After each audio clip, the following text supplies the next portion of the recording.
ब्रेकनंतर आपल्या सर्वांचं पुन्हा एकदा स्वागत। दरवर्षीप्रमाणे यंदाही चैत्र यात्रेला ज्योतिबाच्या डोंगरावर दाखल होत धैर्यशील माने यांनी देवाचा आशीर्वाद घेतला।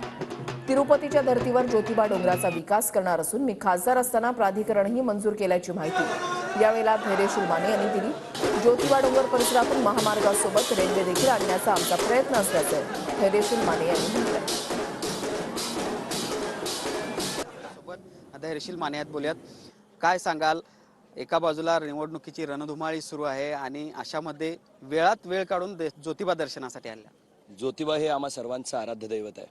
दख्खनचा राजा ज्योतिबाचा आशीर्वाद असल्याशिवाय कुठलीच गोष्ट यशाला जात नाही आणि आमच्या परंपरेनं मी ही एकाच वर्षी नव्हे दरवर्षी यात्रेला त्या ठिकाणी येत असतो।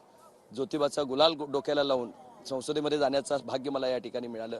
या तमाम जनतेची सेवा करण्याचं भाग्य मिळालं आणि ही अखंडितपणे सेवा चालत राहावी त्याच्या चरणी प्रार्थना केली, नतमस्तक झालो आणि या मतदारसंघाच्या आणि भारत देशाच्या सर्वांगीण विकासाचं धोरण आखण्यासाठी परत एकदा परमेश्वराचे आशीर्वाद असणं गरजेचं आहे अशी मी त्याच्या चरणी प्रार्थना केली। नक्कीच या विभागाचे खासदार म्हणून ज्योतिबा देवालयासाठी देखील निधी आणण्याचा प्रयत्न केला।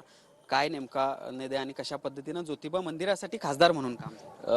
ज्योतिबा मंदिराकडे जाणारे रस्ते हे आपण या ठिकाणी 5 कोटी रुपयाचे रस्ते त्यामध्ये केलेले आहेत। गाव अंतर्गत ज्योतिबाचे सगळे गल्ली बोर्ड पूर्ण व्हावेत, त्यांना नागरी सुविधा मिळावेत याच्यासाठी 50 लाख रुपयाचा निधी आपण त्या ठिकाणी तयार केलाय आणि प्रत्येक गावागावामधला जसा निधी देतो त्याच्यापेक्षा जास्तीचा निधी ज्योतिबाचा हा खऱ्या अर्थानं संपूर्ण राज्यातनं आणि देशभरातनं भाविक इथे येत असतात। त्याच्यामुळे त्यांना नागरी सुविधा मिळाव्यात याच्यासाठी जे काही इन्फ्रास्ट्रक्चर करता येईल त्याचा प्रयत्न मी खासदार म्हणून या ठिकाणी केलाय।